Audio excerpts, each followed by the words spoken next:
Hi, everyone. Welcome to the show. I'm Amy. And I'm Sarah, and today we're going to be discussing Great and Precious Things by Rebecca Yarros. The first few minutes, we're going to do a brief review of this story without any spoilers. Then we are going to shift into a deeper book discussion. It's going to include lots of spoilers, but don't worry. We are going to let you know before we do shift into that deeper book discussion. That's right. So before we jump in, Amy, tell us what the story's all about. When a young man who has been gone for 10 years comes home to help in the care of his father, who has early onset Alzheimer's, he has to fight the misconceptions the town and his own family have made against him.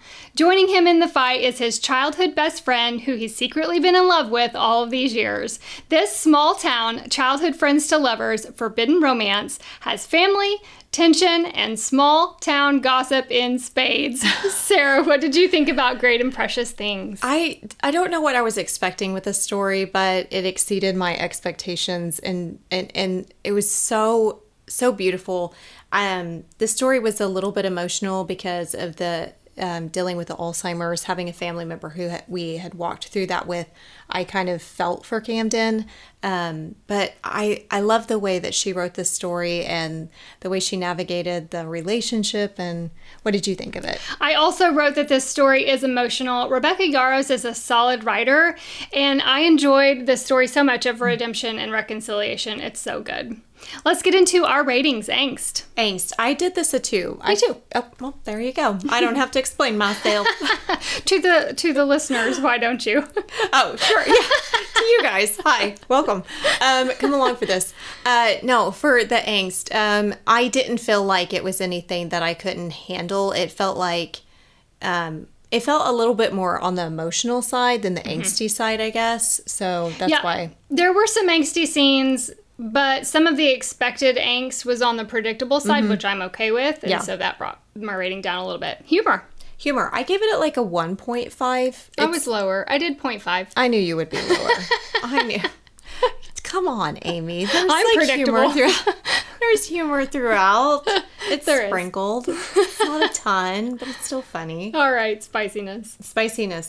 I gave it a 1.5, but mainly I put in here my notes, tension mainly. I also did 1.5. There's one scene with description. There's definitely some tension. There's some good tension. It's so good. It is overall low on the spice, though. Yeah. All right, tears. It was a 3 for me. Okay. It was emotional. You had some more connection. It hit home. That. I lost my grandmother to this, so. I did too. There are a few hard scenes to read, and it did make me emotional. I don't think I actually cried in this one, but it was You didn't saddening. cry? I think I teared up. There was a couple of scenes that I did tear up, but they didn't spill over on my cheeks. Shocking.